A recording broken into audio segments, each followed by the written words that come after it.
muy seguido, lo que yo muy atento, varias veces dijo, y esto lo van a ver con Guillermo. Bueno, acá viene Guillermo a que lo vean.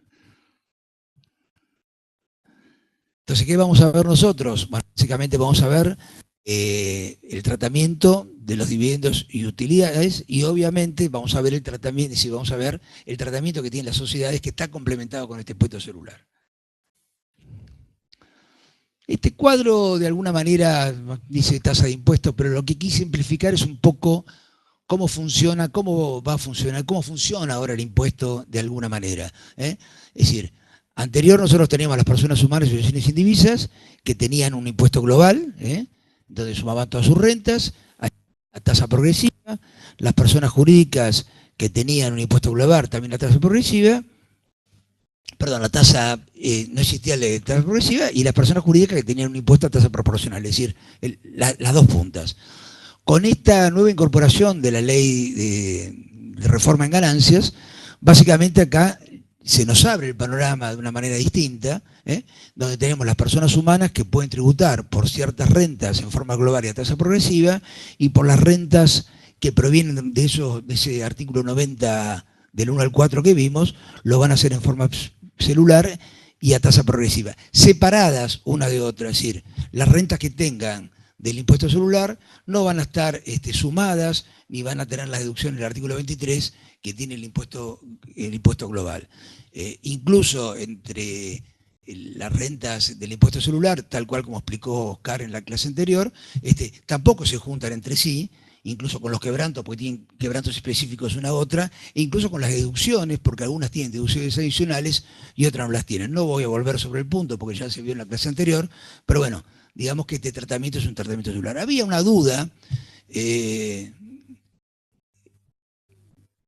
porque había un artículo 47 en el reglamento de la ley de ganancias, que todavía no está derogado, donde de alguna manera esto está relacionado con este impuesto semicelular que tenemos que hoy tenemos, o que teníamos hasta el 31 de diciembre de las ventas de acciones, del resultado por venta de acciones, que en realidad, si bien tenía una tasa del 15%, tiene una tasa particular, es decir, la renta esta se sumaba y tenía las deducciones del artículo 23. Bueno, con este esquema, a partir del 1 de enero, eso no debe existir. De hecho, el reglamento que está dando vuelta por ahí, vamos a mirar algunos artículos, aclarando que el decreto reglamentario, hay varias versiones, no sé si vos has visto, Oscar, alguna, pero hay varias versiones.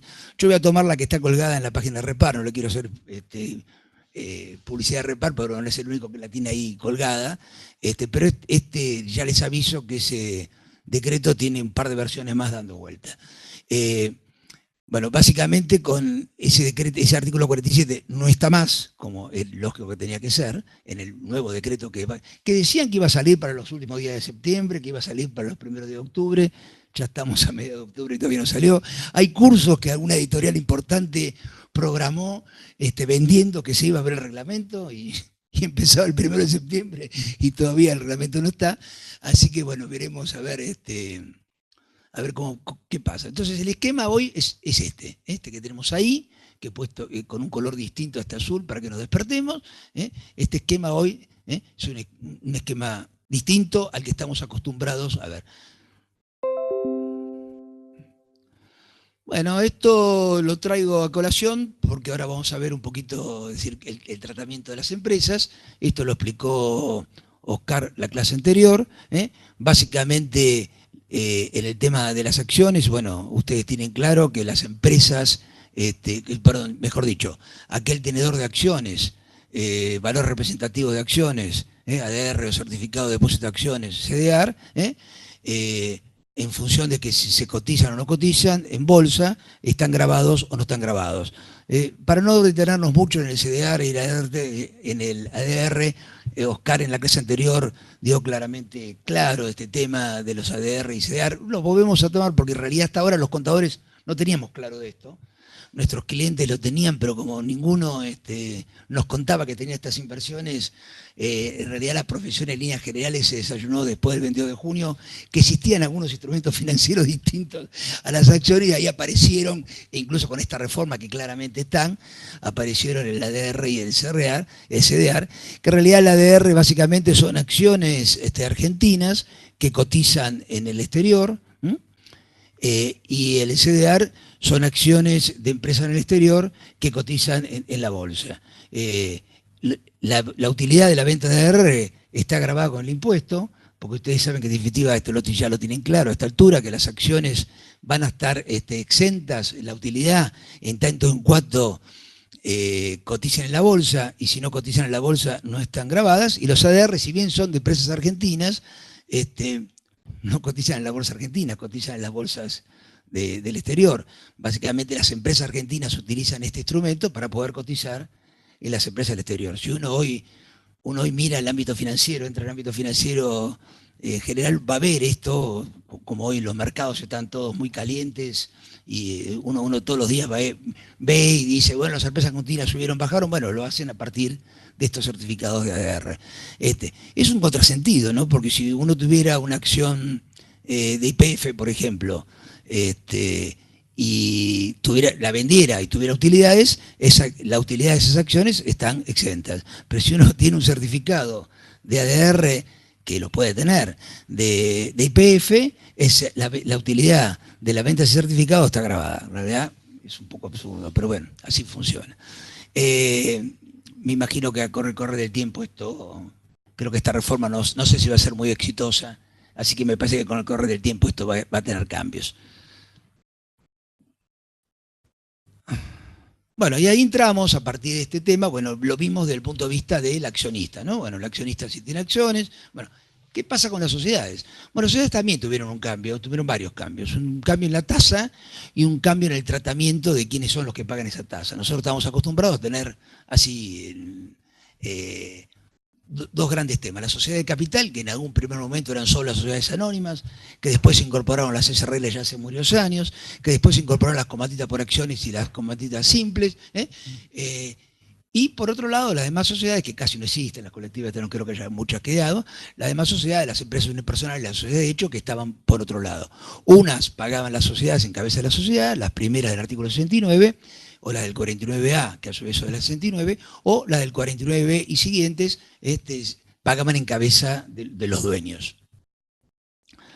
Bueno, la primera gran reforma, y esto para integrar de alguna manera lo que está, es decir, la Argentina está tratando de entrar en la OCDE. Los que estuvieron en el Congreso de San Juan, hubo una charla, una de las charlas, entre paréntesis le digo que el Congreso fue muy bueno, este esquema realmente fue muy bueno, un esquema novedoso de realización del Congreso que creo que va a dar resultados futuros muy importantes. Y en una de las charlas del Congreso invitaron a alguien de la Cancillería, creo del Ministerio de Economía, que habló del tema de la OCDE, del ingreso, de las cosas que estaba haciendo Argentina, y entre una de las cosas que está haciendo Argentina es tratar de ir integrando con sus normas, con las normas de la OCDE, las normas anti-evasión de la OCDE, que esta reforma tributaria tiene varias, tiene por lo menos 5 o 6, y además de esto está tratando de integrar la tributación. Incluso nosotros tenemos que con Trump en Estados Unidos se rebajó muy fuertemente la tasa corporativa, y si Argentina no hacía esto, quedaba con los convenios internacionales, quedaba realmente al revés. También se está integrando en Sudamérica. Brasil todavía no tiene esta reforma, me imagino ahora con el cambio de gobierno va a tener alguna reforma distinta, pero Chile, Perú, Uruguay, México están en la línea esta que Argentina empezó a adoptar a partir del 1 de enero, que es en definitiva el sistema de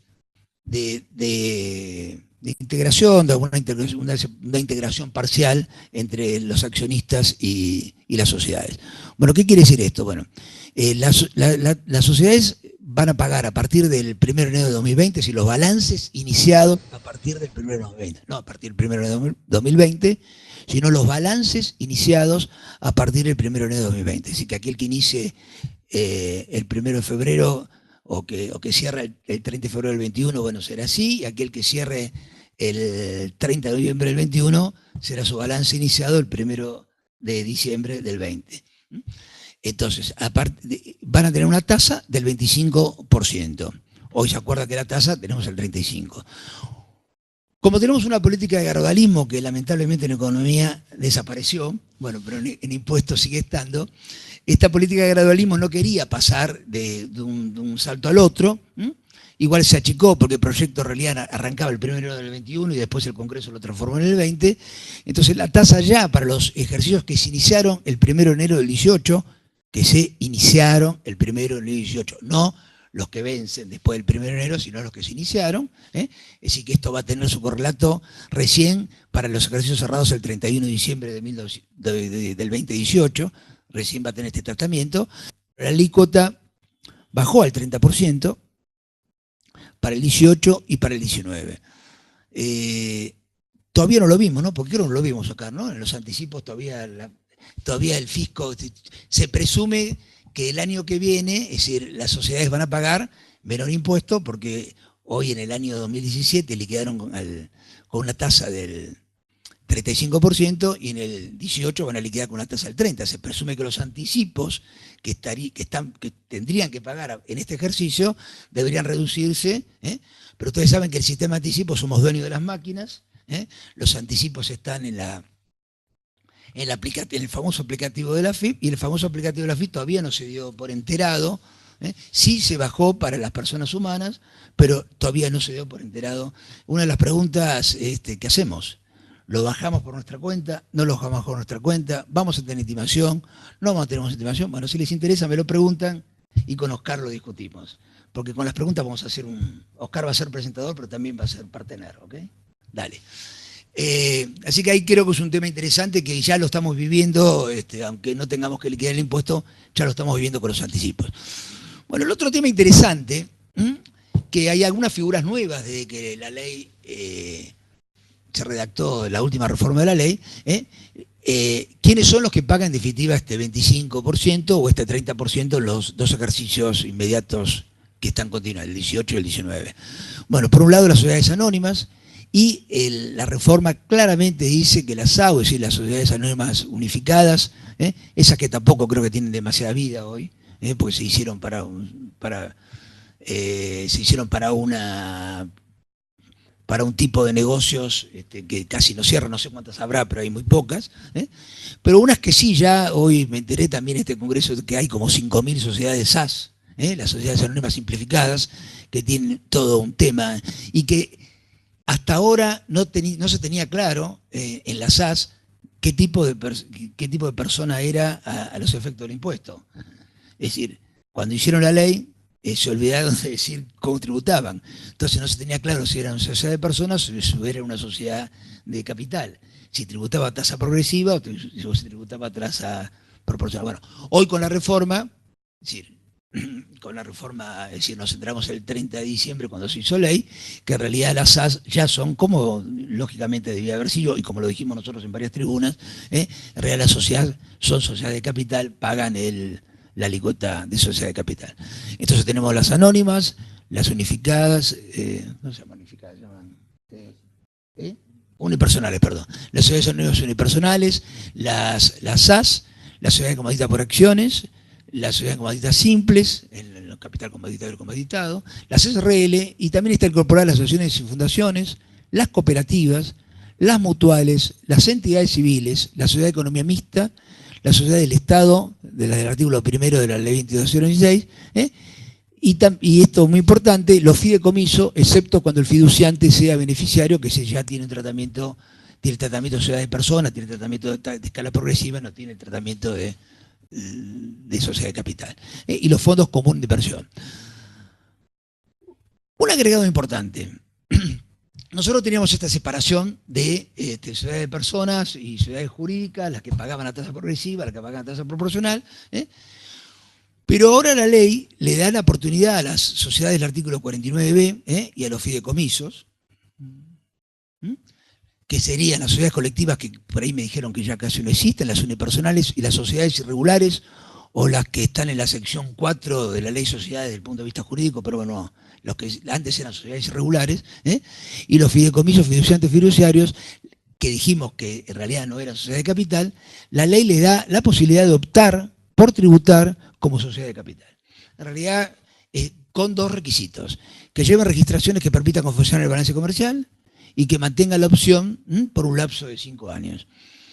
En realidad está interesante este tema porque, es decir, aquel que tiene una empresa, bueno, hoy con esta reducción de alícuotas, acuérdense que si yo pago en cabeza de la persona, tengo hoy todavía una tasa marginal del 35%, que si bien los mínimos en los últimos 2 años se fueron subiendo los mínimos no imponibles, se fueron subiendo las escalas, hoy las escalas siguen, y con esta inflación que tenemos, es decir, siguen estando muy bajas, así que hoy la tasa marginal se llega enseguida. Es decir, antes, cuando años atrás, ¿te acordás, Oscar? Llegar a una tasa marginal, uno estaba en la tasa media del 9, del 11, del 15, del 20. Hoy nos sentamos a hacer las declaraciones juradas de este año y la gran mayoría de los clientes están en la tasa del 35. No en la del 35-35, pero está en la tasa del 32, 33 de promedio. Entonces, aquella persona física que hoy paga una tasa marginal de 35, efectiva en 32, 33 de promedio, bueno, pagar el 25 es un tema. Entonces, en realidad lo tienen que analizar, y lo tienen que analizar a futuro. ¿Quién lo tiene que analizar? No creo que lo analice el contribuyente, sino lo vamos a tener que analizar nosotros los asesores, cuando en la charla también en San Juan, porque mi impacto en el Congreso se llama hacer una tecnología 4.0, algo así, ¿no? Algo con ese nombre. En la charla, una charla que dio Marcelo Costa, que en ese momento era director general de fiscalización y 3 días después pasó a ser director administrador federal de la FIP, él dijo, bueno, es decir, los contadores y nosotros vamos a la preliquidación. Es decir, dentro de unos años está en el plan estratégico, dentro muy pronto vamos a mandar una preliquidación de todos los impuestos. Lo vamos a hacer con IVA al principio y lo vamos a terminar haciendo con ganancias. Es decir, que el papel del contador en la liquidación va a ser un papel secundario. El papel del contador va a tener que hacer un papel de asesoramiento. Bueno, acá tenemos, muchachos, acá tenemos que ponernos a tratar de asesorar a nuestra gente a ver cuál es el camino que le conviene. Y por otro lado, la alícuota del 41.50, que ya estaba en la reforma anterior, la que se hizo a principios del 16, donde están grabadas la explotación de juegos de azar en casinos y realización de apuestas en máquinas electrónicas o plataformas digitales.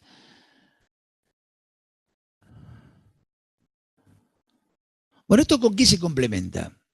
Bueno, esto se complementa, como dijimos recién, con un sistema de integración parcial, es decir, un sistema en el cual nosotros partíamos en algún momento determinado donde, bueno, estábamos hasta el 1 de enero con la reforma que se hizo en el gobierno de Macri, no me acuerdo el número de la ley, ¿vos te acordás? 22.016, ¿cuánto? 27, la 27.346, es verdad. La Comisión 16, que se derogó los dividendos. En realidad nosotros estábamos en el sistema de que solamente pagaba la sociedad y los dividendos, es decir, estaba todo en cabeza de la sociedad y los dividendos no estaban grabados. Bueno, esto siguiendo a una tendencia, como les decía, que se está tratando de unificar en el mundo, el tratamiento es tener un tratamiento en el cual la sociedad pague y los accionistas también pagan.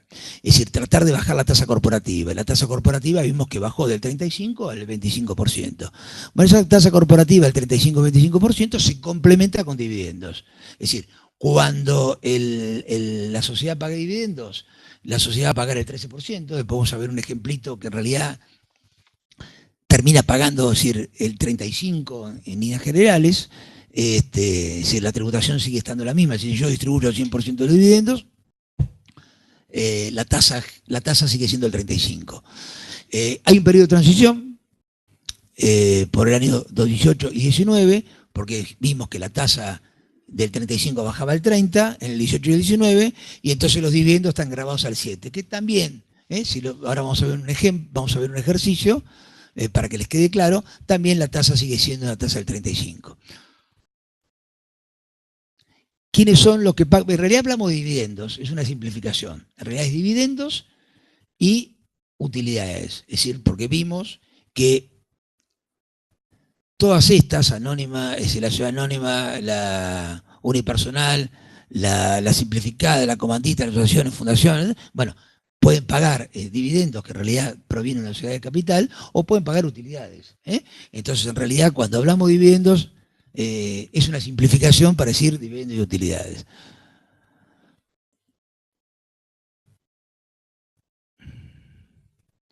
Bueno, acá hay un ejemplo, resultado en positivo, situación hasta el 2017 de 100.000, impuesto 35% de impuesto, de alícuota, 35.000 pagó, le quedaban 65.000, el impuesto a la ganancia es de 35.000, en realidad tenía una tasa efectiva del 35%.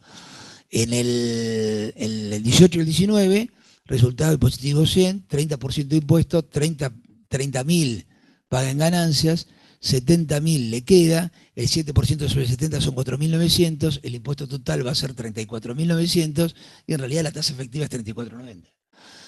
Y si ya vamos, que ya cuando querramos acordar ya estamos el 1 de enero del 2020, por ahí por un lado es muy rápido, por otro lado es un siglo, tenemos resultado impositivo 100.000, alícuota 25%, impuesto 25%, resultado 75.000. Ahí ya no estamos en el 7, sino estamos en el 13, que esa es la definitiva, la del 7 es temporaria, el impuesto a pagar es 9.750 y la tasa efectiva en definitiva va a ser 34,75%. Ahí no se ve bien con el sellito, pero es decir que no lo pudieron hacer mejor, pero en definitiva es casi igual, es decir, la tasa efectiva bajó muy poquito.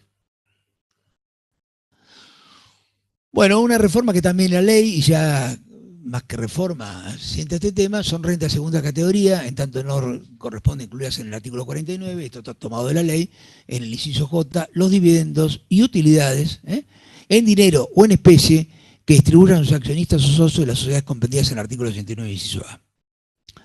En función de este tema, el dividendo puede estar dividido en computable o no computable. El dividendo computable, es decir, aquel que está grabado, que está grabado de la manera que vimos recién, con esta integración parcial, puede ser en efectivo, puede ser en especie, o puede ser en rescate de acciones, ahora vamos a ir desarrollando.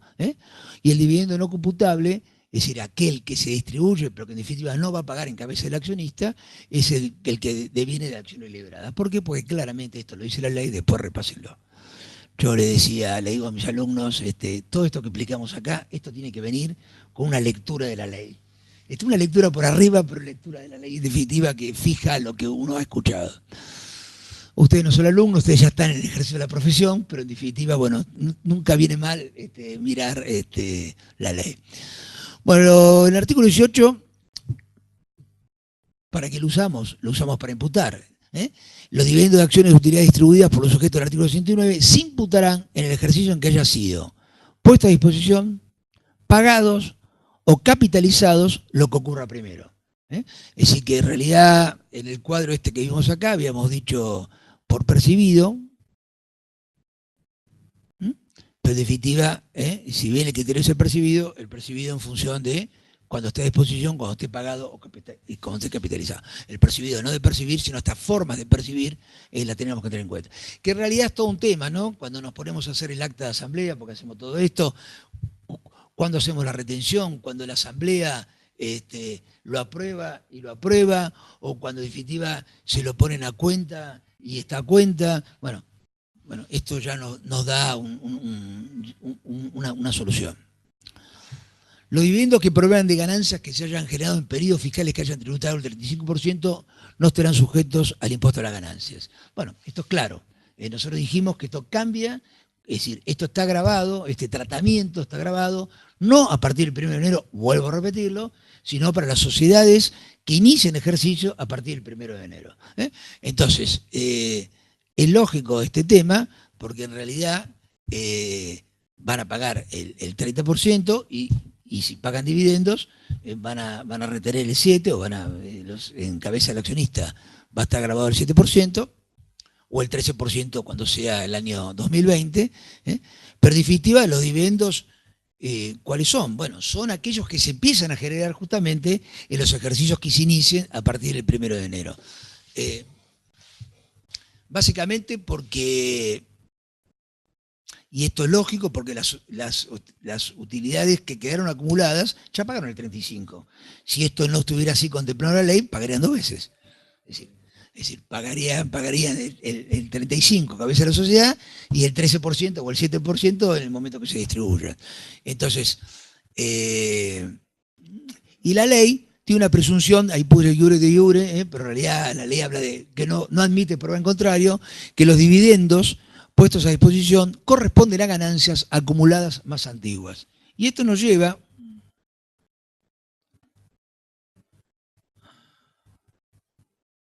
¿eh? a que hagamos una especie vamos a hacer un ejercicio. Esto está tomado creo que de un artículo de Núñez, el ejemplo, así que me pareció que era un buen ejemplo, así que lo tomé, no me atribuyo la autoría de este ejercicio. Es un ejercicio 2018, hacemos el planteo, la sociedad tiene utilidades contables de 40.000, tuvo un impuesto a la ganancia de 12.000, tuvo una utilidad neta de 28.000, la sociedad pagó el 30% y el accionista el 7%, no puso a disposición, en definitiva no está grabado. En el 2019 esos recién se ponen a disposición en el 2020. En el 19 tiene una utilidad contable de 60.000, un impuesto a la sociedad de 18, 30 por 6, 18, una utilidad neta de 42.000, la sociedad estaba grabada a 50 y puso a disposición 50.000, y el 2020 100.000, 25.000 de impuestos, 75.000, la sociedad está grabada al 25 del 2020, los accionistas al 13% y puso a disposición 95.000. Bueno, este es el planteo y esta es la solución. Recién dijimos que había una presunción iure de iure, es una presunción que no admite prueba en contrario,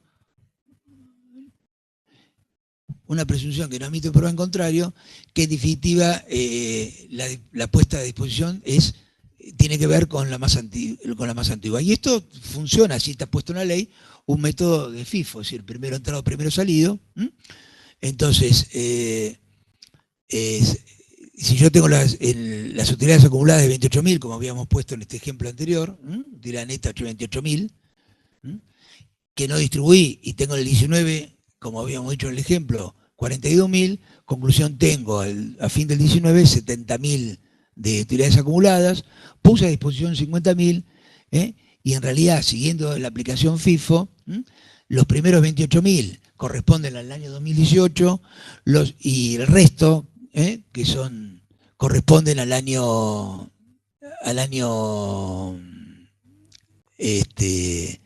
el resto de 50.000 corresponden al año 2019, es decir, 28.000 del 18, 22.000 del 19, suman en total 50.000. Acá no hay cambios, ¿sí? Porque en los dos periodos estos es del 7%, el impuesto pagado es 1960, 1.540. En el año 2020, habíamos visto en este ejemplo, ¿se acuerdan ahí? Utilidad neta 75.000, tengo una utilidad acumulada de 75.000, distribuyo los 25.000, en realidad me habían quedado 20.000 del ejercicio anterior, más 75 distribuyo el 100% en el 2020, siguiendo el método FIFO, y acá sí ya es importante, los primeros 20.000 corresponden al año 2019 que me quedaban acumulados. Pago el 7%. Y los siguientes me corresponden al año 2020, que ya el impuesto es del 13%. Fíjense que ahí distribuí el 100% de las utilidades acumuladas, 145.000, y pagué un impuesto de 14.650. Cuando vamos a chequearlo, este es el resumen, dividendo por 100.500, impuesto 10.255, la sociedad exactamente igual, y si queremos ver la comprobación abajo, la comprobación de imposición integrada, vemos que la sociedad pagó en cabeza de la sociedad 54.000 pesos, en cabeza del accionista 15.620, total pagó 69.620. Si nosotros hubiésemos grabado el 100% de las utilidades, los 200.000 a una tasa del 35%, la sociedad hubiese pagado 70.000. Bueno, pagó 69.620. Esto es para ejemplificar un poquito lo que venimos charlando.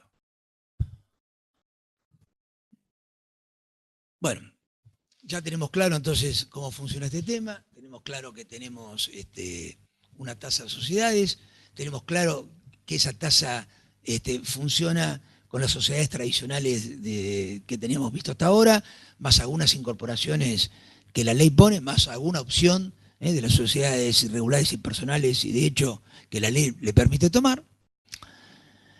Tenemos claro en qué momento se imputa, cómo se paga, es decir, ahora vamos a tener cómo se ingresa. La ley obviamente siguió con el camino que ya estábamos acostumbrados, que es el camino más fácil, y que es aparentemente el lógico, que es la retención por parte de las entidades pagadoras de los dividendos y utilidades. Claramente está en la ley. Y hay un pago único y definitivo cuando se hace a personas humanas residentes no inscriptos, y hay un pago único y definitivo cuando esto se hace beneficiario del exterior.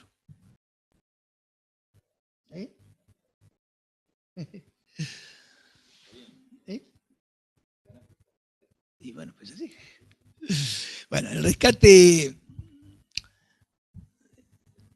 ya que estás acá, Oscar, incluso si querés comentar algo, lo vamos haciendo interactivo, porque está bueno, está divertido hacerlo interactivo. ¿Se acuerdan que nosotros habíamos dicho, vámonos para atrás? No sé si pedagógicamente esto se hace, pero vamos para atrás. A ver si lo encuentro. No, no lo voy a encontrar. Ahí está. Habíamos dicho que los dividendos podían tener esta característica, podían ser en efectivo o en especie. La ley se ocupa, bueno, efectivo es efectivo, la ley se ocupa de evaluar que en especie tiene que ser a valor de plaza, y habla de rescate de acciones, es decir, incorpora un párrafo que esto es nuevo del tema de rescate de acciones. Y en realidad, lo que está diciendo la ley es que el rescate de acciones es un dividendo, se interpreta que es un dividendo, y que este dividendo está grabado como los dividendos. En realidad es todo un tema que creo que va a dar lugar a discusiones jurisprudenciales. Ya alguna la adelantó Fernando García en un primer artículo que hizo ahí a fines de que se conoció a principios de enero, pero que se hizo ante la ley. Y en realidad él dice que esto, y la doctrina en líneas generales, el primero que leí fue el de él, pero varios en líneas generales dicen lo mismo, que en realidad esto que está haciendo el legislador, en realidad no es del todo correcto, porque en líneas generales se interpretan que este tema de dividendo, cuando hay un rescate de acciones, es un rescate obligado, es un rescate que el accionista no te es forzoso, es las palabras que utiliza Fernando, y que él cree que de la misma manera que hubo jurisprudencia de la Corte en el tema de las indemnizaciones y básicamente en el tema de expropiaciones, donde la Corte justamente dijo que cuando hay este tema de ingresos forzosos, es decir, no deberían estar grabados, lo dijo en otras palabras, pero digamos que esto es así, él cree que este es un camino para profundizar el tema llegado el momento. Así que bueno, planteamos que este es un tema donde la doctrina no está conteste en que tenga feliz término, y básicamente lo que dice la ley es que, bueno, cuando hay un rescate de acciones, hay el dividendo, el dividendo en realidad está evaluado entre el importe del rescate y el costo computable, que esto es lo lógico, es decir, en realidad, si me pagaron 100 y a mí me costó 50 o me costó 60, 40 son el teórico dividendo que tengo. Y este costo computable está tomado por el precio neto menos las utilidades acumuladas, menos las reservas que tengan que ver con las utilidades, y hasta ahí hablaba la ley. Y eso dividido la cantidad de acciones, bueno, está mal escrito ahí, no borré bien. Eso dividido la cantidad de acciones, en realidad me da cuál es el costo computable. Obviamente, fíjense que cuando al patrimonio neto le está sacando las utilidades y reservas, obviamente lo que está haciendo es grabarla de alguna manera, ¿no? Y la ley no habla nada de prima de emisión, no dice absolutamente nada. Incluso alguna doctrina dice que las primas de emisión en realidad no deberían tener el tratamiento de dividendos. Bueno, contrariamente a esto, el decreto reglamentario, que lo marco para que lo tenga, no empecemos a profundizar algo que después no sale, pero el decreto reglamentario claramente en el artículo, ahora no lo voy a encontrar porque no lo marqué, pero bueno, claramente dice que las primas de emisión hay que considerarlas dentro hay que restarlas del precio neto. Esto también va a traer ruido. El 149 de la ley, del decreto reglamentario. No, podríamos hacer ejercicio, no lo profundizaría más, porque tampoco esto es una herramienta que haya demasiados rescates. Sí, téngalo para tenerlo presente, llegado el momento, bueno, si alguno tiene uno, profundícelo, pero no creo que sea una herramienta de todos los días. A ver.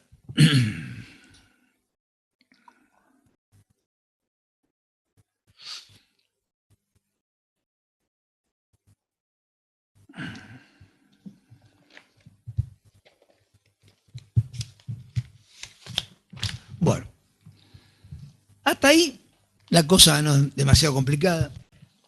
Hasta ahí, con alguna variante, digamos que hasta el punto de vista profesional no es demasiado complicado. Pero ahora, muchachos, amáquense que viene lo complicado.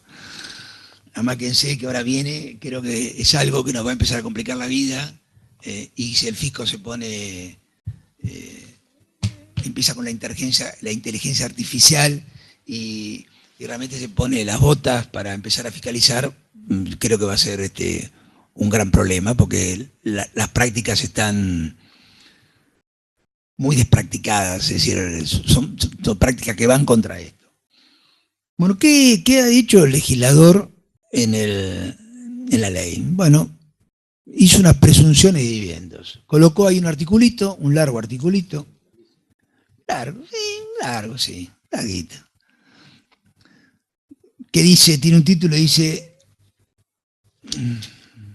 dividendos puestos a disposición, presunciones, y que dice, se presumirá que se ha configurado la puesta a disposición. ¿Se acuerdan que la puesta a disposición era el momento de imputación y ahí teníamos que hacer la retención? De los dividendos o utilidades asimilables, en los términos del artículo 18, que ya vimos viendo, ya lo sabemos todo, cuando se verifique alguna de las situaciones que se enumeran a continuación en la magnitud que se prevé para cada una de ellas. Yo hice un resumen, básicamente, para que haya un dividendo alguien lo tiene que cobrar. Entonces, ¿quiénes están comprendidos? Bueno, están comprendidos los titulares, propietarios, socios, accionistas, cuotapartistas, fiduciantes o beneficiarios de los sujetos del artículo 61, es decir, los distintos nombres de los dueños cuando tengo acciones soy accionista, cuando tengo una sociedad soy socio, pero son los distintos nombres del que es el dueño de la sociedad que paga los dividendos, ¿está bien? Pero acá no termina la cosa. Acá el legislador, cuando uno lee el artículo, lee la primera parte del artículo, lo nombra a estos, pero váyanse al final del 46.1 y se van a encontrar con una sorpresa. Dice, también se considerarán que el mismo tratamiento cuando se paguen a los cónyuges o convivientes de estos titulares de arriba, de los titulares, propietarios, socios, accionistas, cuotapartistas, etcétera, etcétera. Una primera, es decir, que entonces ya no es que me paguen a mí, sino también que le paguen, que hagan, ahora vamos a ver, que hagan ciertas cosas que vamos a ver con los titulares y que hagan ciertas cosas que vamos a ver con los cónyuges y ya hay un primer agregado, de los convivientes, que creo que es una de las primeras cosas que vi, ¿no? Hasta ahora, con una reforma de la ley de procedimiento, pero básicamente, bueno, ya asimila, no lo asimila en el 23, pero lo asimila acá, asimilan el cónyuge y los convivientes. Y no se queda ahí.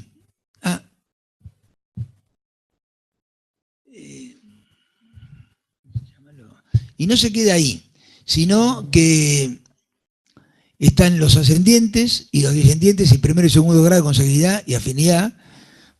Ahí está cortado. Es padre, madre. No, la pregunta es, me parece que yo había hecho es el que yo traje del que estamos pasando, ¿sí? Bueno. Bueno, entonces lo habré puesto en otro. Bueno, padre, madre, suegro, suegra, porque en realidad ascendiente, descendiente de primer grado es padre, madre, suegro, suegra, hijo, hija, nuera, yerno, y nietos. Es decir, entonces, para las cosas que ahora vamos a ver, titulares o propietarios, cónyuges o convivientes, padre, madre, suegro, suegra, o la sociedad del artículo que opten por tributar como sujeto del artículo 69. Ah, no, estaba ahí, no, había dejado las dos, ahí está. Padre, madre, suegro, no borra la anterior. Bueno, ¿qué es lo que se presume? Entonces, cuando se presume la puesta a disposición, cuando haya por parte de los titulares y otros, estos que vimos recién, estos por parte de los titulares, los cónyuges, los convivientes, los ascendientes, descendientes, retiro de fondos, uso o goce de inmuebles, bienes afectados, vamos a poner los títulos y después lo vamos a ir desarrollando. Bienes afectados a garantías, transferencia de bienes entre sujetos y los entes, los gastos efectuados por la empresa a favor de los socios y los pagos de sueldos, honorarios u otras remuneraciones si no puede probarse la efectiva prestación del servicio o su falta de adecuación a la naturaleza de la prestación. Entonces, retiro de fondos es algo que habitualmente ahora vamos a ir profundizando, lo vemos en nuestras sociedades. Uso goce de inmuebles también lo vemos, En realidad estas sociedades que se hicieron, bueno, ahora con el artículo 38 del blanqueo muchas desaparecieron, pero las famosas sociedades que se hicieron ahí por los años 70 y más adelante, donde lo que hacía la gente era poner los inmuebles a nombre de las sociedades y después obviamente como era su casa habitación, vivían en ellos. Muchos clientes los hicieron, muchos profesionales hicieron esto. Les cuento que si el fisco los encuentra, lo que estaba haciendo era ajustarlos por artículo 73, por disposición de fondos de terceros. Como el fisco mucho no hizo, tampoco mucho, nadie se enteró, pero ya esto tenía una mala consecuencia. Ahora vamos a la consecuencia de estas prácticas, que ahora va a ser peor. Los bienes afectados a garantías, y los dos últimos son los graves, los que vemos todos los días, ¿no? Los gastos efectuados por la empresa a favor de los socios, que te pago la prepaga, que te pago la tarjeta de crédito, que te pago la luz, o los pagos de sueldo y honorarios, que también esto es muy común. Bueno, retiro de fondos. Vamos a leer un poquito la ley y vamos a ver qué es lo que dice el reglamento. No hay una filmina de esto.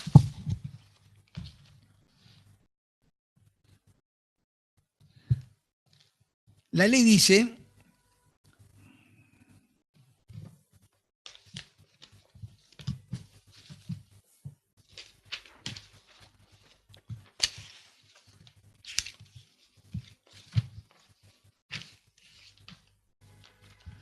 Estoy ordenando el material. Bueno, la ley dice que cuando los titulares propietarios, etcétera, realicen, es decir, acuérdense que decía, se presumirá que se ha configurado la puesta a disposición de los dividendos, cuando los titulares, convivientes, yerno, nuera, etcétera, realicen retiro de fondos por cualquier causa y por el importe de tales retiros. Es decir, que cuando realicen esos retiros de fondos, van a ser dividendos. ¿Y qué quiere decir que van a ser dividendos? Bueno, quiere decir que en realidad si son dividendos, acuérdense que había que pagar el 13%. Bueno, 7 si fueran estos 2 primeros años, o 13 si es a partir del 2020. Hablemos de 13. Todos ya sabemos que el 7 de estos 2 primeros años. Que tiene que pagar el 13%. Pagar el 13% en realidad es responsabilidad de la sociedad, porque habíamos dicho que la sociedad tiene que retener. Es decir, que si nuestros clientes, la sociedad la estamos llevando nosotros, en realidad cuando el cliente, nuestro contribuyente cliente, retire fondo de la sociedad, en realidad todavía no están las normas, si bien hay un reglamento, no están las normas de cómo va a ser este tema por AFIP, no están las normas reglamentarias de AFIP, pero en definitiva lo que va a decir es que dentro del pedido que está, al mes siguiente lo tendrá por SICORE, tendrá que retenerlo e ingresarlo. Cosa que hasta ahora no estamos acostumbrados a eso, en realidad lo analizamos con disposición de fondos terceros y vamos a ver cómo nos quedaba la cuenta, qué pasaba, qué no, y por ahí poníamos los intereses presuntos, no poníamos los intereses presuntos, pero esto ya es toda una carga. Y muchachos, les cuento que la carga, muchachos y muchachas, les cuento que la carga va a ser para nosotros, es decir, y si no lo hacemos y hay un problema, después el cliente va a decir, pero no me lo dijiste. ¿Es así, Oscar, o no? Bueno. ¿Qué dice el reglamento, uno de los reglamentos que está por ahí dando vuelta?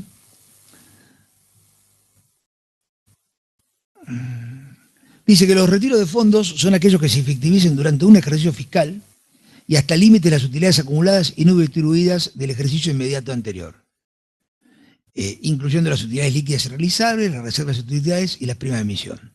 A la fecha de cada pago, es decir, a la fecha de cada retiro, estarán sujetos a la retención prevista en el artículo 93 de la ley.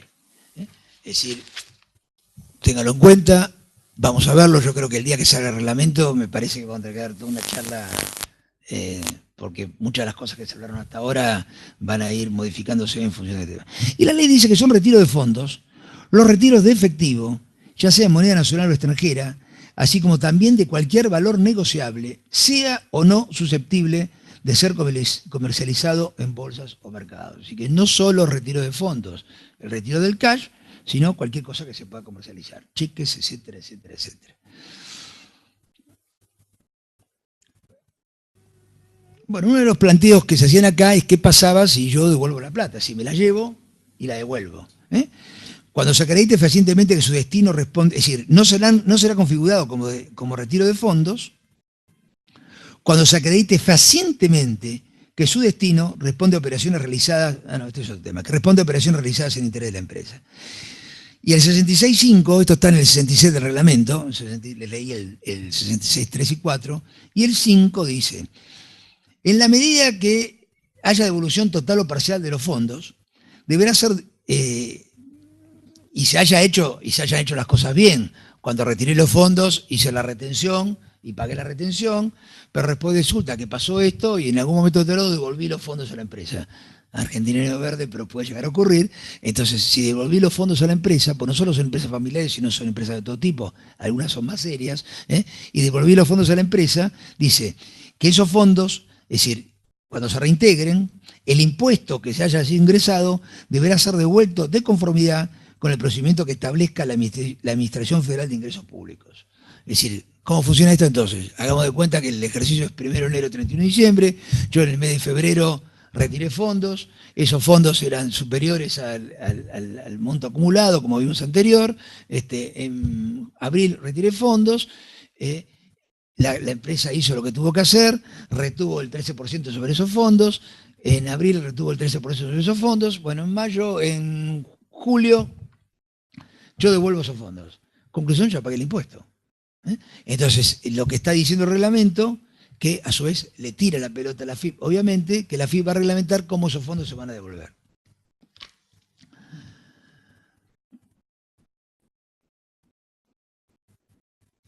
Y una cosa más dice, fíjense, y esto va a jugar ahora, en dicho supuesto, es decir, yo retiré el dinero y después lo devolví.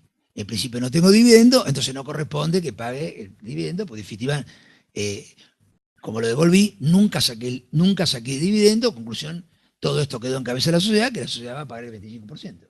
¿Estamos de acuerdo hasta ahí? Bueno. Dice, dicho supuesto, deberá aplicarse respecto de esos retiros las disposiciones del artículo 73 de la ley. Y ahora vamos a parar acá y vamos a ver el 73 de la ley, que ya lo conocíamos, que era la disposición de fondos terceros, que tiene algunas modificaciones. Porque en realidad, ¿qué quiere decir esto? Quiere decir que está bien, yo retiré los fondos, lo devolví, en definitiva no tengo dividendo, pero en definitiva saqué fondos. Y como saqué fondos que no correspondía ponerlo, hice una disposición de fondos terceros que corresponde que se aplique el 73. ¿Qué dice el 73? Bueno, ya lo conocíamos, la procesión se entiende a todos los sujetos del artículo 49, no solo de lo del 69A, sino todo lo demás.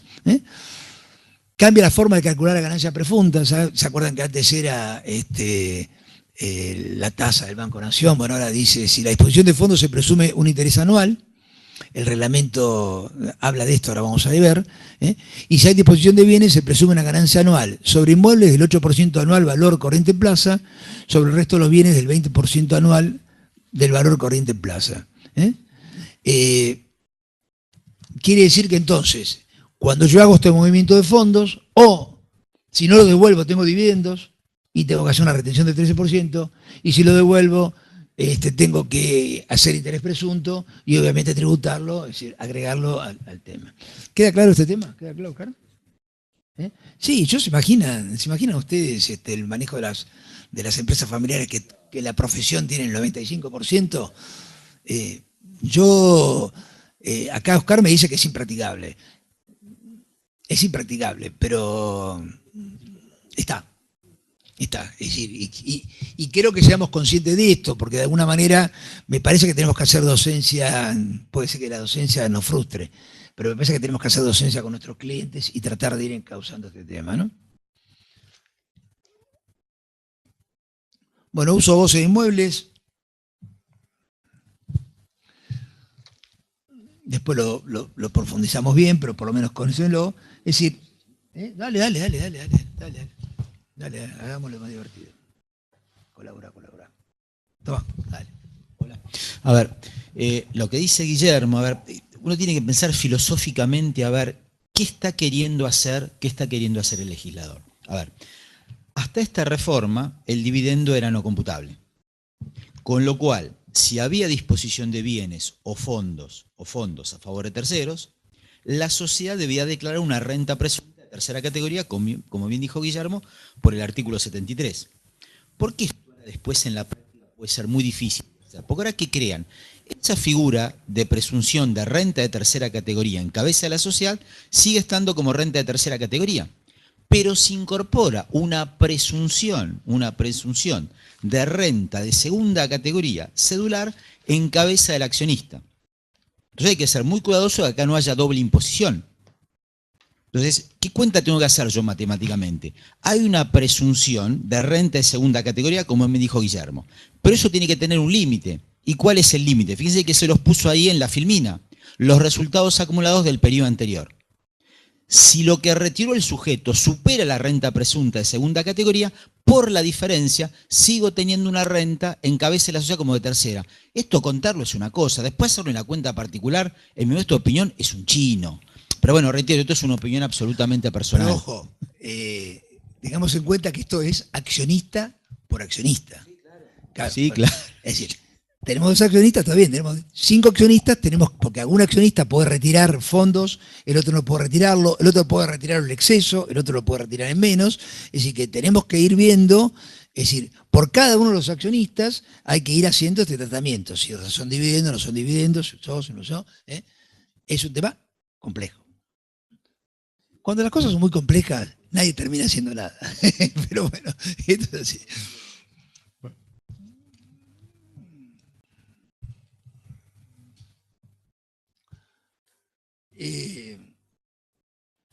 A ver, cuando hablamos del uso y goce, ¿qué dice la ley? Bueno, cuando los titulares, convivientes, cónyuges, etcétera, tengan el uso o goce por cualquier título, perdón, de bienes del activo del ente, del fondo o del fideicomiso. Acuérdense que todos estos sujetos son los que están ahora. En este caso se presumirá, admitiendo contrario, esto es importante, admitiendo pero contrario, acuérdense que el admitir pero contrario es efectivamente lo que estoy haciendo, revertir la carga de la prueba. Es decir, parte de un hecho, parte de la presunción que es, la presunción es parte de un hecho cierto, que por la interrelación con el hecho imponible presume un hecho futuro. Es decir, el fisco lo que tiene que hacer es probar el hecho cierto. Es decir, que el fisco lo que va a tener que probar es que se está utilizando, yo puse inmuebles, en realidad de bienes, no es inmueble. Me salió de la cabeza porque en realidad lo que uno usa es muebles y rodados. El famoso tema de comprar el auto, que ya nadie ya lo compra porque no es negocio con el IVA, no es negocio deducirlo, o el tema de los inmuebles. Así que me salió, en realidad, casi todos los casos uno conoce es inmuebles que utiliza el sujeto y que lo tiene en nombre de una sociedad. Bueno, entonces, tengamos claro ese tema. Entonces, conclusión. Lo que va a hacer el fisco es probar que se está utilizando el inmueble y va a presumir, en definitiva, ¿qué va a presumir? Bueno, va a presumir que es un dividendo puesto a disposición y que el valor del dividendo puesto a disposición es el 8% anual del valor corriente en plaza, si el bien fuera inmueble, o del 20% anual del valor corriente en plaza del resto de los bienes. Ojo, no es poca cosa. El reglamento trae alguna consideración de este tema en el proyecto que tengo acá en mano, que es en el 66.7.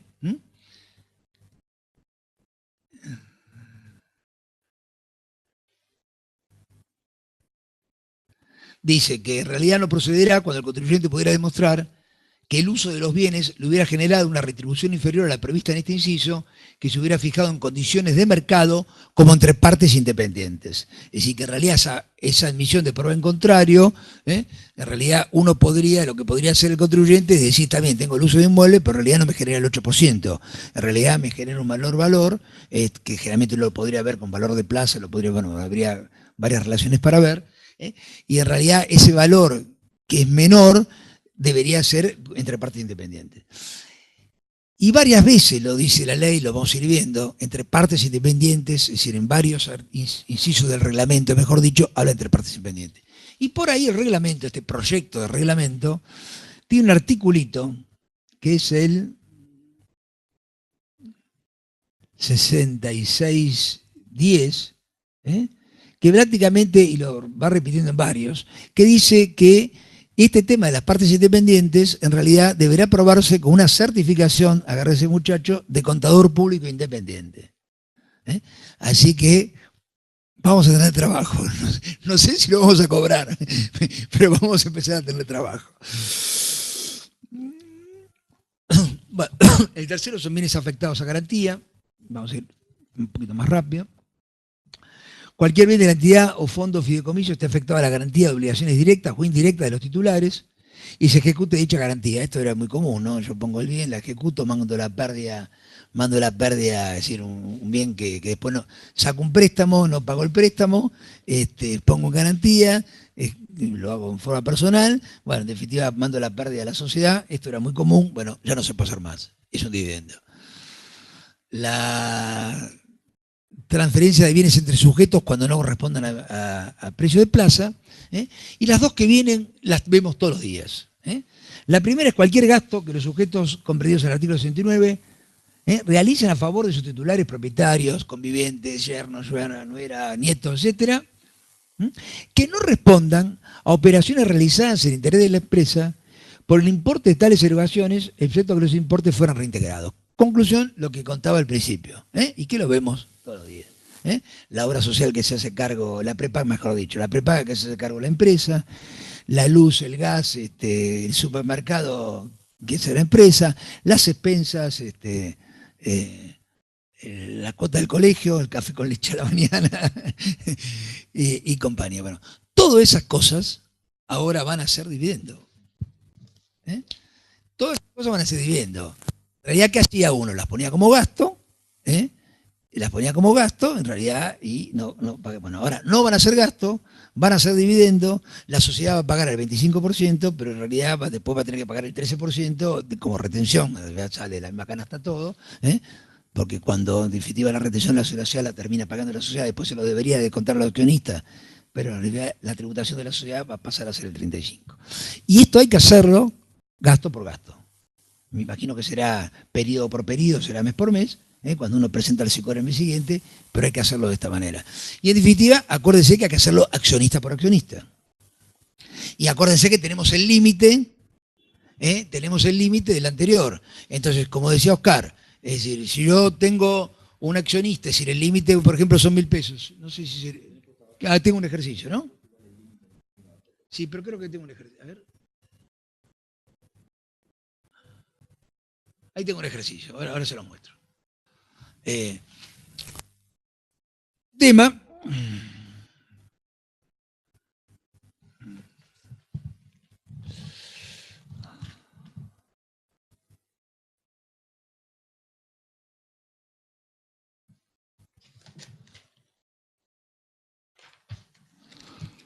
Bueno, el otro tema es el de los pagos de sueldos, honorarios y otras remuneraciones, si no puede probarse la efectiva prestación de servicio o su falta de adecuación a la naturaleza de la prestación. Bueno, esto es un tema que creo que merecería una charla en empresa, si ponemos los sueldos, no ponemos los sueldos, si los honorarios, no ponemos los horarios, cómo funciona el 261. Y acá, bueno, entonces, la ley ahora está diciendo claramente.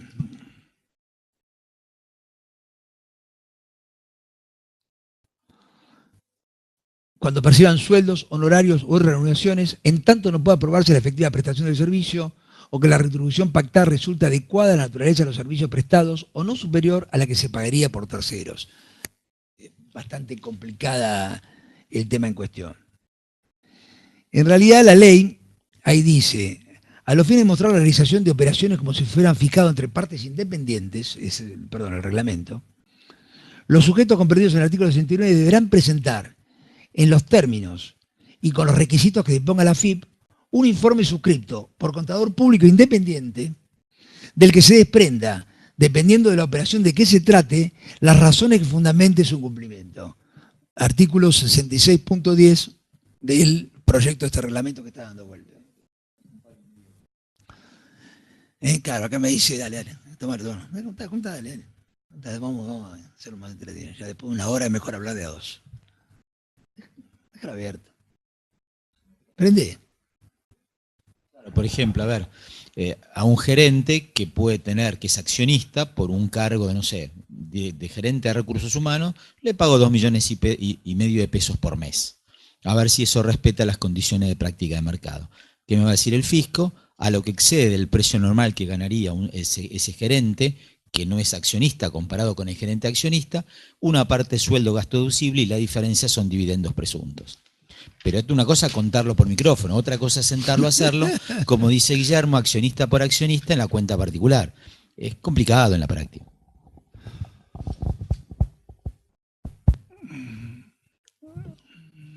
Ahí tiene un ejemplo. También está tomado de una publicación. Empresa XX, pues si alguien lo pensó, vamos a respetárselo. Empresa, creo que este es un ejemplo que está en un artículo de Núñez. Empresa XX, Ciudad Anónima, cierre 31/12 del 19, utilidades acumuladas al 31/12 del 18, socio A con participación 40%, B con 50%, C con 10%. El socio A retira 2.800 pesos en mayo del 19, el socio B retira 3.000 pesos en mayo del 19 y el socio C retira 1.300 pesos en junio del 19. Cálculo de dividendo ficto. A tiene un 40% sobre 6.000. Son 2.400 pesos. A 6.000 es la utilidad, perdón, falta ese dato. 6.000 es la utilidad acumulada. Acuérdense que funcionaba como límite. Entonces, A tiene 40% sobre 6.000, B sobre 6.000 y C tiene el 10% sobre 6.000. Son 2.400, 3.000 y 600, 6.000.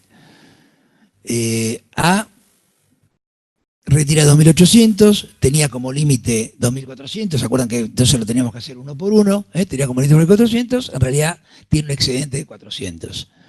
B retiró 3.000, tenía 3.000 que le correspondían de la actividad acumulada, no tiene excedente. Y C retiró 1.300, ahí en el ejemplo, tenía 600, 1.300 más 600, le da 700. Si tenemos 10 socios, si tenemos esas pizzerías o esos restaurantes que tienen 10, 15 socios, está bien que los socios son capitalistas y nadie retira nada, ¿no? Pero bueno, a medida que tengamos... Y acuérdense que estos no son socios. Si viene la esposa de alguien y se lleva plata, lo mismo. Si viene la nuera, el suegro, el padre, el hijo, el nieto, lo mismo, Es decir, que estas sociedades familiares, que muchas veces tenemos este tema, bueno, tenemos que hacerlo uno por uno. Obviamente lo vamos a hacer en cabeza se lo va a llevar el conviviente, el cónyuge, el nuero, la nuera, etcétera, el yerno, la nuera, pero en definitiva lo haremos en cabeza del socio de eso, ¿no? Es decir, el cónyuge, el conviviente no son socios de la sociedad, no tienen para hacerlo, se lo tendremos que calcular. Esto que parece lógico, bueno, lo remarco por la duda, ¿no? Bueno, dividendos fictos. Habíamos dicho que A retira 2.400, entonces por 2.400 va a haber que tener una retención del 13%, ¿está bien? Porque el límite era ese, y está bien que el límite sea ese, porque en realidad él no puede retirar más que las utilidades acumuladas. Si hay 6.000 pesos de utilidad acumulada, no puede retirar 7 y la ley decir los 7 son dividendos, porque en realidad no hay dividendos por 7, hay dividendos por 6. Bueno, acá retira 2.400, porque es su parte de los 6.000, entonces los primeros 2.400, que es el 60% de las utilidades acumuladas, su participación sobre las utilidades acumuladas, la realidad paga el 13%. La sociedad va a tener que retener el 13%. Y el resto de los 400, porque en realidad se llevó 2.800, ahí hay disposición de fondos de terceros. Entonces hoy el 46 con el 73 casi le damos bola. Es decir, no es académico, pero sí, lo teníamos por ahí, algún interés presunto, por ahora lo tenemos que ir mirando todo el tiempo. Lo mismo pasa con el B. El B había retirado 3.000 era el límite, todo era dividendos, conclusión, la empresa le va a retener el 13% sobre 3.000. Y el C, exactamente igual. A la 600, 700 por disposición de fondos, se llevó 1.300, 600 va a tributar el 13% por retención y 700 va a tener intereses presuntos, y en definitiva la sociedad va a tributar por eso. A ver, déjame que quiero ver algo.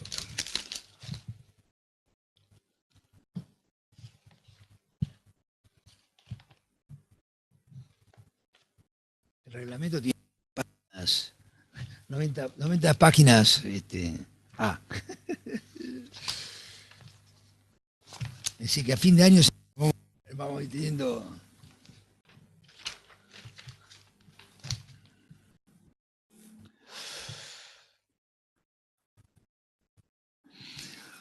Para terminar de este tema y dejarlo ahí, habíamos visto que la disposición de fondos terceros funcionaba de esta manera, la relacionamos. Entonces, el reglamento dice, a los efectos de la aplicación del artículo 73, el proyecto de reglamento, ¿no? Se entenderá que se configura la disposición de fondos o bienes que dicha norma contempla, cuando aquellos sean entregados en calidad de préstamos, cualquiera sea la naturaleza y la residencia del prestatario, y el grado de vinculación que pudiera tener con la empresa que gire los fondos, sin que ello constituya una consecuencia de operaciones propias del giro de la empresa o deban considerarse generadoras de ganancias grabadas.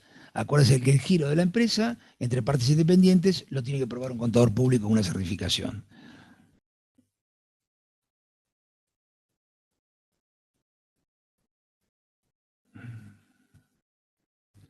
Se considera que constituye una consecuencia de operaciones propias del giro de la empresa las sumas anticipadas a directores, síndicos y miembros del Consejo de Vigilancia, así como a los socios administradores en concepto de honorarios, en la medida que no excedan los importes fijados por la Asamblea correspondiente al ejercicio por el cual se adelantaron, y siempre que tales adelantos se encuentren individualizados y registrados contablemente, práctica que no siempre hacemos. De exceder de tales importes, y tratándose de directores, síndicos y miembros de vigilancia, se le dará el tratamiento del 46.1 de la ley que vimos que son retiro de fondos. Claro, el tratamiento de impuesto celular, es decir, no va a pagar, sino va a pagar el impuesto celular que vimos recién, es la retención de recién.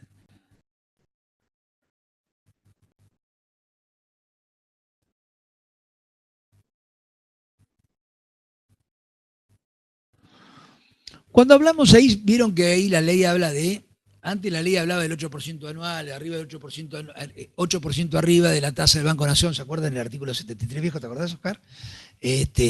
Bueno, ahora dice anual sobre inmuebles, disposición de fondos se presume en interés anual y lo deja la reglamentación. La reglamentación dice, en caso de disposición de fondos, la presunción del 73 se determinará en base al costo financiero total o tasa de interés compensatorio efectiva anual, calculada conforme a la disposición del Banco Central de la República Argentina, que publique el Banco de la Nación para operaciones de préstamo en moneda extranjera aplicable de acuerdo a las características de la operación y del sujeto receptor.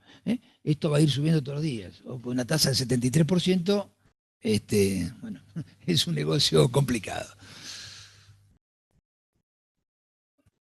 Bueno, un tema más. Y con esto cerramos de alguna manera este tema. ¿Se acuerdan que nosotros teníamos práctica que no demasiado se hizo? Teníamos ahí en el artículo 69, a continuación 69.1, que hablaba de un impuesto de igualación. El impuesto de igualación en realidad era una retención que tenía que hacer la sociedad cuando pagaba dividendos que no provenían de utilidades impositivas que hubiesen pagado. Es decir, esto generalmente se daba en sociedades que tenían tratamientos preferenciales, promocionales, etcétera, que obviamente tenían deducciones que les permitían pagar menos impuesto a las ganancias,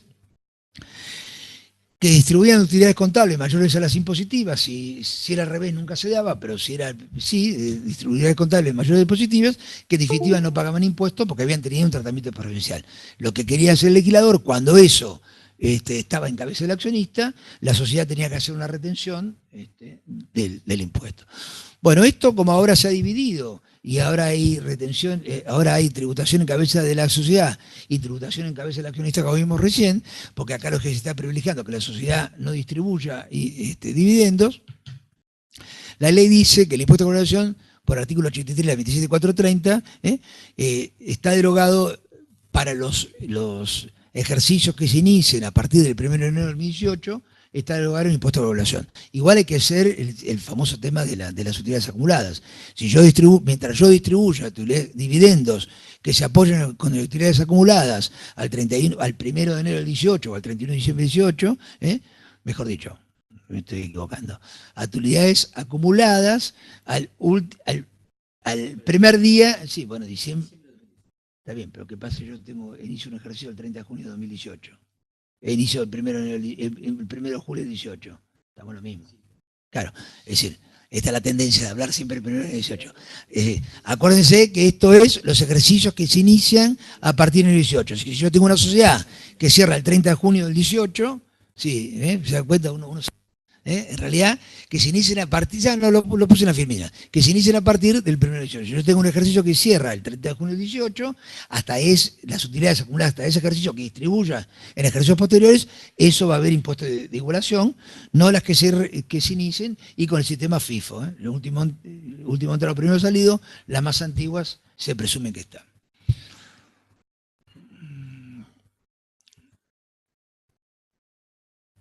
Bueno, hasta ahora habíamos visto, todo lo que vimos hasta ahora era los dividendos que se pagarán a residentes del país.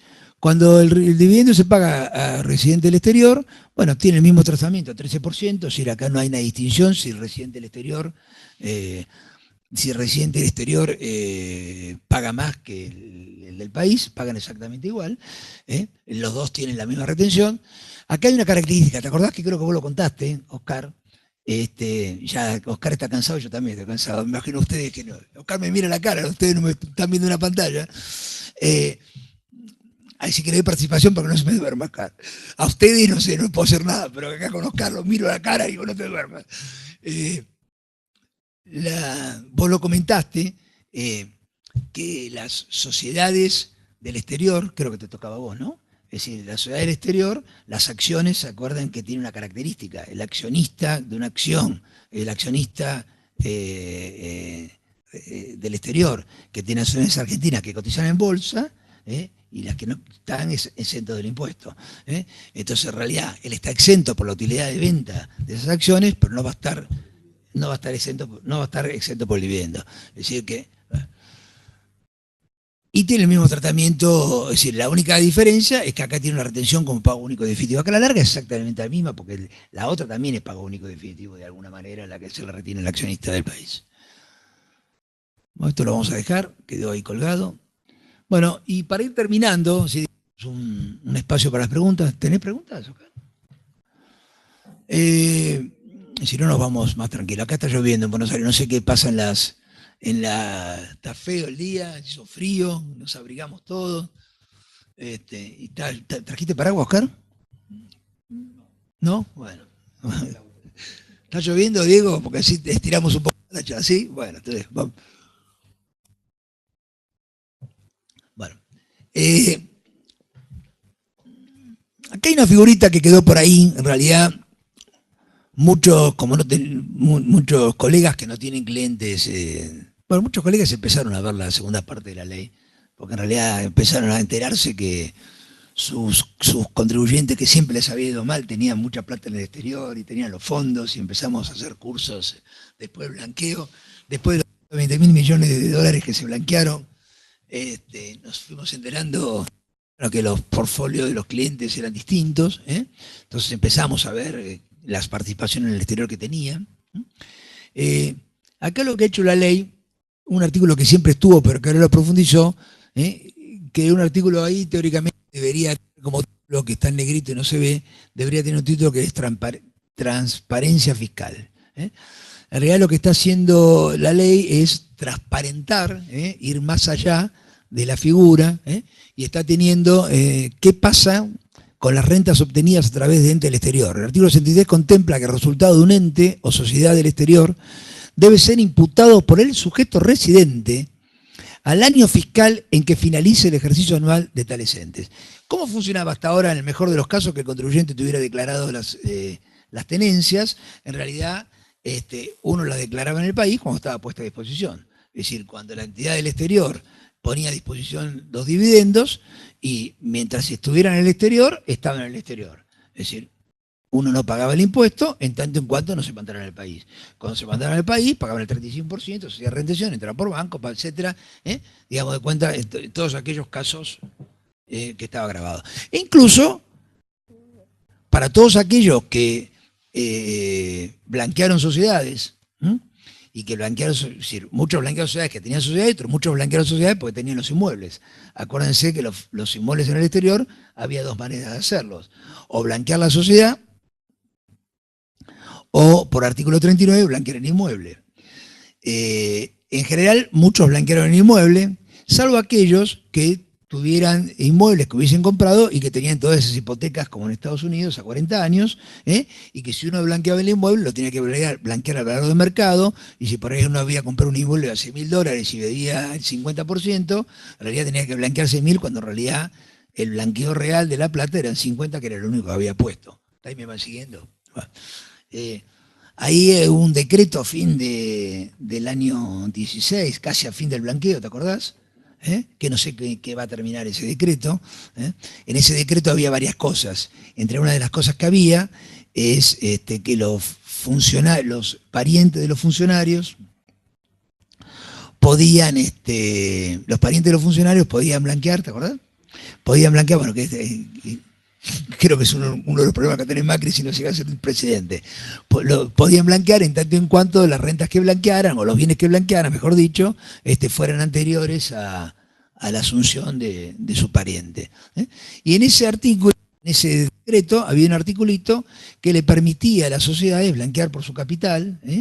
Entonces, muchos aquellos que tenían inmuebles y que tenían un pasivo, en realidad lo que blanquearon la sociedad, porque era mucho más barato blanquear la sociedad que blanquear el inmueble. Hasta ahí estamos de acuerdo, ¿se acuerdan todos? Porque esto de blanqueo parece que fue hace muy poquito, porque parece siglos, ¿no? Bueno, este era el esquema. A nadie le contó, es decir, pues, históricamente muchos aconsejamos esto, hacerlo así de alguna manera, porque en realidad, en tanto en cuanto las utilidades vinieran, estaban grabadas, y si las utilidades no venían, y las utilidades que ellos tenían en el exterior a su vez servían para comprar otro inmueble, o comprar otra cosa, bueno, quedaban en el exterior. Mientras no vinieran al país, y mientras fuera invertido en el exterior, en tanto en cuanto al país, voy a corregirme, si yo distribuía un dividendo, aunque ese dividendo no entrara, ese dividendo está grabado. Pero si la sociedad seguía comprando inmuebles a nombre de la sociedad, que es lo que hacían muchos, en definitiva, esa rentabilidad, que a la larga acrecentaba el bien del contribuyente, pero en forma indirecta, eso no estaba grabado porque no había sido distribuido. ¿Ahí estamos de acuerdo? ¿Me van siguiendo todo? Bueno, esa historia que terminó en marzo del 17 y que blanqueó bienes hasta el 22 de junio del 18, cambió 7 meses después. Y cambió con este artículo, que esto va a traer cola, vamos a ver cómo se termina reglamentando. Hay 11 artículos que reglamentan eso, que son los artículos, ahora lo vemos. Básicamente tiene dos ítems que son preocupantes. El primero, como les decía, debe ser imputado por el sujeto residente al año fiscal en que finalice el ejercicio anual. Quiere decir que cambia la imputación, y no ya cuando viene, sino en definitiva cuando cierra el ejercicio. Es decir, que independientemente de que la sociedad lo distribuya o no lo distribuya, en definitiva el accionista del país lo tiene que incorporar, con algunas condiciones. El 133C está dirigido a aquellas sociedades que no poseen personalidad fiscal. En realidad falta ahí, está mal escrito, poseen, falta una E. Que son, no se da demasiado, puede darse con aquellas LCC, LLC de Estados Unidos, pero hay alguna posibilidad que sea. Y en la otra, esos en todos los casos. Y en la otra son ganancias obtenidas por participación directa o indirecta. La participación indirecta es cuando yo tengo una sociedad en el exterior que a su vez tiene otro accionista. Así que en los dos casos es igual. En sociedades u otros entes del exterior, en tanto se verifiquen concurrentemente. Uno, que las rentas no reciben un trato específico. Dos, que los accionistas residentes o vinculados tengan participación en el 50% del patrimonio. No.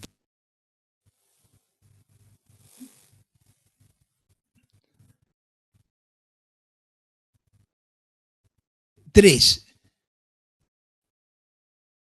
Es decir, que los accionistas residentes o vinculados tengan participación en 50%, sin importar el porcentaje de participación, el requisito se considera cumplido si el socio. Primero, si la sociedad está en un país no cooperante, está cumplido. 2. Si dispone de los activos del ente. 3. Si tiene derecho a elección de los directores. 4. Si están facultados para remover la mayoría de los directores. 5. Si poseen derecho actual sobre los beneficios del ente.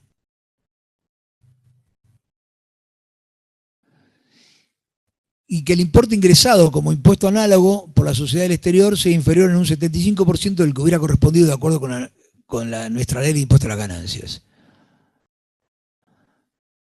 A ver, vamos a profundizar un poquito esto, no demasiado, pero vamos a mirarlo.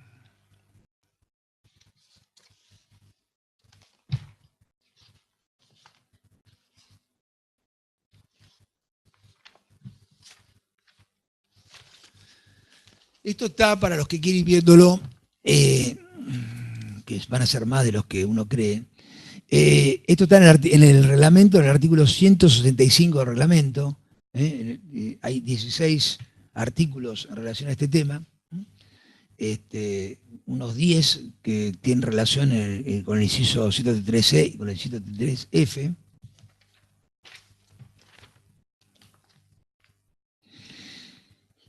Y me parece que cuando se reglamenten, bueno, vamos a tener una charla casi especial sobre esto. Un tema que la ley modifica, no mucho, pero lo modifica, porque deroga toda la parte del 165, dice, serán considerados como rentas pasivas, en realidad todo esto está dirigido, fíjense ahí, cuando hablamos está dirigido a rentas pasivas, serán consideradas como rentas pasivas, es decir, las sociedades que obtengan sus ingresos por dividendos,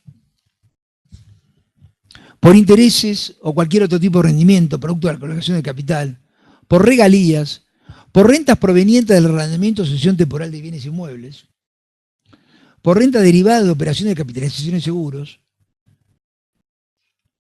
por resultado derivado de la generación de acciones, es decir, todas las sociedades que en definitiva tienen los residentes argentinos. Los residentes argentinos no tienen sociedades operativas, sino todas las sociedades que tienen los residentes, todas. La gran mayoría de los residentes argentinos tienen sociedades con renta pasivas.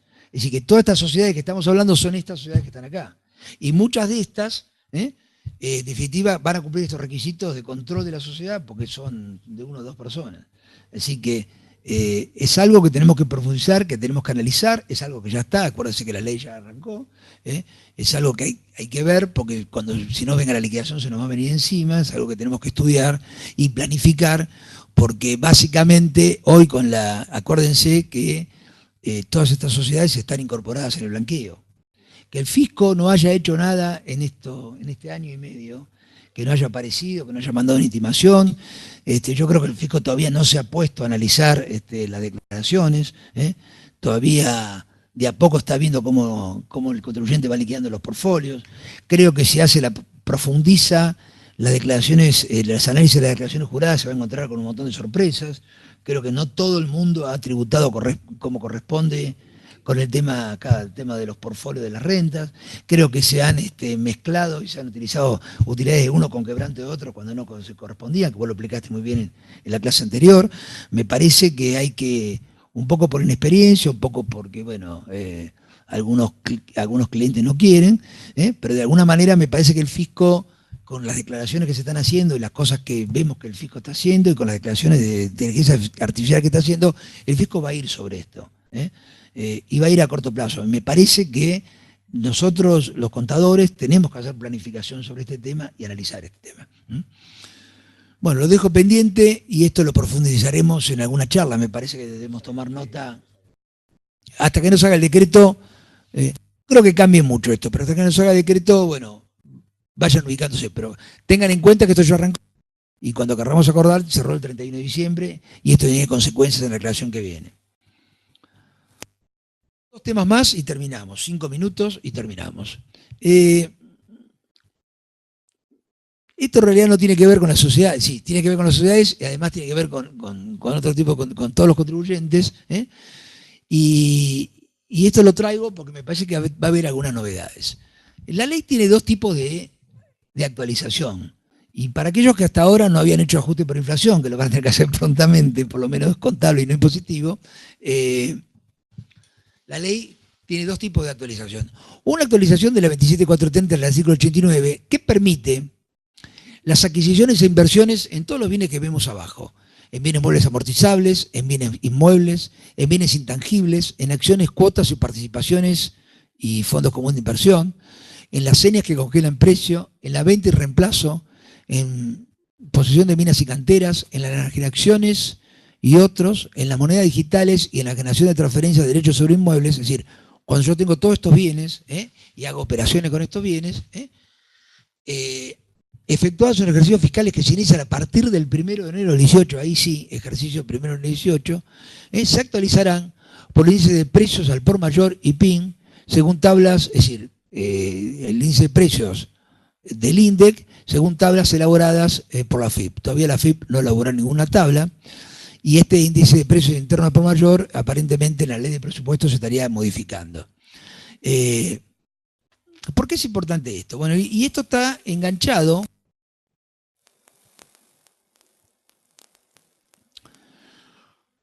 con una reforma que lo deben haber visto en su momento seguramente con Carlos, del artículo 58, donde los sujetos que deban efectuar el ajuste... No, este es del 95. Bueno. Conclusión. No se actualizan los bienes adquiridos con ejercicios anteriores a la vigencia de la 27430 y sí se actualizan los bienes adquiridos en ejercicios iniciados a partir del 1 del 18. Y acá empieza a jugar una charla que yo voy a tener que dar en un mes y medio, que no sé si la voy a dar o no, porque no sé qué es lo que va a pasar, que es el famoso revalúo impositivo. Que primero vence, si el revalúo impositivo, ¿se acuerdan que se hace por única vez?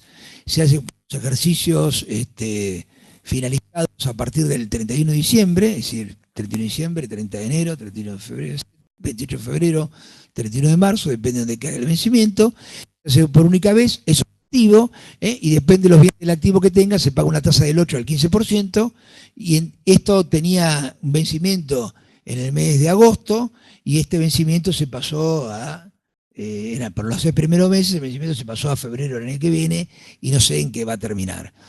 Porque en realidad es un negocio que me parece, no sé si vos lo viste, Oscar, es un negocio que me parece que está dirigido a las empresas constructoras, que son las únicas que les sirve realmente, y más con esta inflación mucho más, y no a todo el mundo. De todas maneras, hay un tema importante en el tema del revalúo, es que si yo tengo revalúo impositivo, si no tengo revalúo, los bienes que compré hasta el 31 de diciembre están a valor de mercado, están a valor de costo. Y la actualización que me permite este artículo 89 no es aplicable a estos bienes que yo adquirí antes, porque en realidad no es aplicable, pues son los bienes que inician a partir. Si yo adquirí, y la única manera que sea aplicable esta actualización es para los bienes del 1 de enero o para los bienes que yo revalúo al 31 de diciembre. Entonces, si yo los bienes los revalúo al 31 de diciembre, es decir, tengo valor de costo, pago el revalúo impositivo, lo llevo al 31 de diciembre, luego voy a poder aplicar la actualización del artículo 89. Es decir, que cuando uno analice el tema del impuesto, que después lo vamos a ver en la charla correspondiente, cuando uno analiza el tema del revalúo impositivo, una de las cosas que debe tener en cuenta es que la posibilidad de tener bienes que puedan ser actualizados en el tiempo. El segundo tema que tiene actualidad es el ajuste por inflación. ¿Por qué tiene actualidad? Por ahí ustedes habrán visto algún diario o alguna cosa así. La ley trae en el artículo 95 2 párrafos. Uno dice: el procedimiento propuesto en el presente artículo resultará aplicable en el ejercicio fiscal en el cual se verifique un porcentaje de variación del IPIN acumulado en 36 meses anteriores al cierre del ejercicio que se liquida, superior al 100%. Es decir, que a partir del 1 de enero, 100%. Y el segundo párrafo dice, las disposiciones tienen vigencia, ejercicio que inicia a partir del 1 de enero 18, respecto del primero y segundo ejercicio a partir de su vigencia, ese procedimiento será aplicable en caso que la variación acumulada de índice de precios desde el inicio del primero de ellos hasta el cierre de cada ejercicio supere 1/3 o 2/3 respectivamente. Se los traduzco acá. Cuando damos los cursos, vos también lo debes haber dado esto, damos los cursos ya a principio de año, lo planteamos, pero decíamos, bueno, es decir, se aplica entonces cuando se dé un porcentaje de variación de 36 meses anteriores al cierre de ejercicio, pero el primer año de aplicación, el índice tiene que dar, para que se aplique, 33,33. Bueno, cuando arrancábamos, ¿se acuerdan? Nos contaban que la inflación iba a ser del 15. Bueno, la inflación no va a ser del 15, va a ser del 40, 45. Quiere decir que si la inflación es del 40 a 45 y acá no se hace nada, a fin de año se va a poder ajustar por inflación. Porque en realidad el primer ejercicio de variación, que sería este año 2018, va a estar arriba del 33-33. Bueno, muchachos, no se ilusionen. Hay un proyecto de ley que ya tiene estado parlamentario, que arrancó con un 40 y ahora lo cambiaron a un 50, que cambia estos dos artículos que están acá, y en realidad dice que el primer año sea del 50%, y los 2 años posteriores 25 y 25. Con lo que en definitiva, bueno, nos quedan 2 meses, esperemos que no. Pero en definitiva, al ser sancionado ese proyecto de ley, que no hay ninguna duda que lo van a sancionar, al ser sancionado el proyecto de ley, no hay ninguna posibilidad, por lo menos en este año 2018, que se aplique el ajuste por inflación. Entonces esto que dicen los diarios, que bueno, que no lo fundamentaban tanto, se lo fundamento ahora. Bueno, y con esto, habiendo hablado 1 hora 40, y antes que Oscar se me duerma, tengo 2 preguntas. Dale, contame, a ver. ¿Lo conté?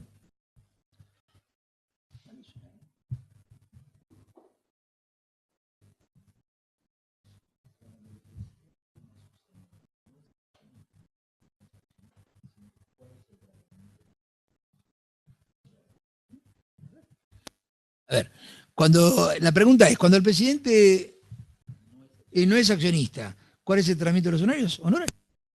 Es decir, ahí no hay dividendos, ahí lo que hay son horarios. Es un tema de cuarta, tasa progresiva, es decir, la sociedad va a tener que hacer la retención correspondiente. Si esos honorarios pueden ser de 2 tipos, ese director, el ejercicio de sus funciones puede ser de 2 tipos, puede estar en relación de dependencia o puede estar en forma independiente. Si está en relación de dependencia, acuérdense que es opción del director, de acuerdo a la 24241, elegir si paga aportes y consecuentemente la sociedad paga contribuciones, o si el director elige ser independiente. Si es independiente, es autónomo, mejor dicho, y entonces lo que hace es, desde el punto de vista previsional, paga como autónomos, pero desde el punto de vista impositivo, en los 2 casos, es cuarta categoría, y hay que hacer la discusión que podría darse o no sé si vos estás de acuerdo conmigo, es que si el director está en relación de dependencia, ¿cuál es la escala que se le aplica? Si se le aplica una escala de director, si se le aplica una escala de director, porque el director, vamos a clarificar el tema, puede ser de 2 tipos. Dijimos relación de dependencia y no relación de dependencia. Si no está en relación de dependencia, es un honorario común y cualquiera, y aplico la escala de honorarios, de la 830 de honorarios. ¿Estamos de acuerdo? Listo. Si el director está en relación de dependencia, en realidad es un trabajador en relación de dependencia, es una renta de cuarta igual que la otra, pero en realidad paga autónomos, pero en realidad su renta es de relación de dependencia, con lo que la retención en realidad es una retención de relación de dependencia y no de la 830. Lo dejo claro, si bien esto ya debería estar claro, por las dudas, para el que me hace la pregunta que le quede claro. Entonces, un horario común y cualquiera, tendrá que ver usted si está en relación de dependencia o no, para aplicar la retención. En definitiva, aplica esa retención y a la larga paga, si es relación de dependencia y no tiene otro ingreso, es como cualquier dependiente, tendrá que presentarle el C49, y si no, la retención, y tendrá que presentar la declaración jurada como cualquiera.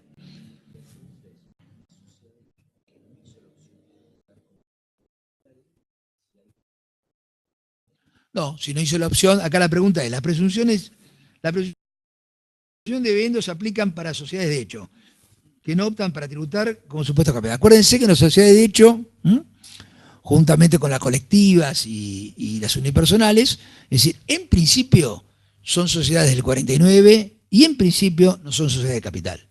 Es decir, entonces, ¿cómo pagan? Caben en cabeza de sus propietarios, de sus integrantes, y no pagan en cabeza de la sociedad.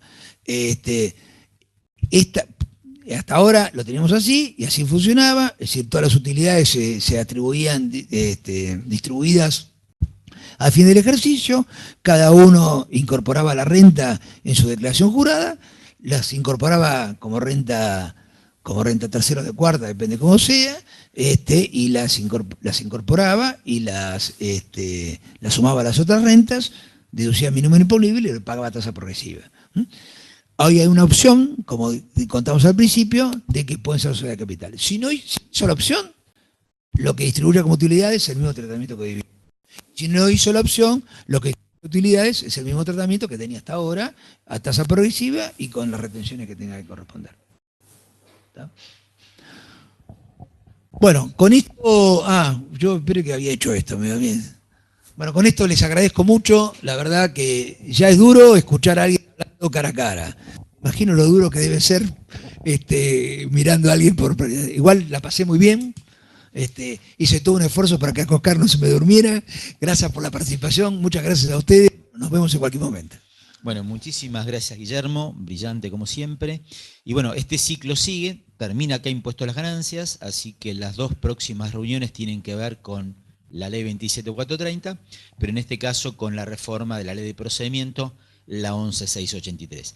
Y después sí, quedaba esa reunión, que como decía Guillermo, veremos revalúo impositivo, qué hacemos en función de lo que pase de acá a fin de año con la revalúo impositivo. Pero en principio acá cerró el ciclo de ganancias y repito, las dos reuniones que quedan son de la reforma de la 11683. Así que muchísimas gracias a todos y muchísimas gracias, Guillermo. Gracias a ustedes. Gracias, Oscar, por estar conmigo.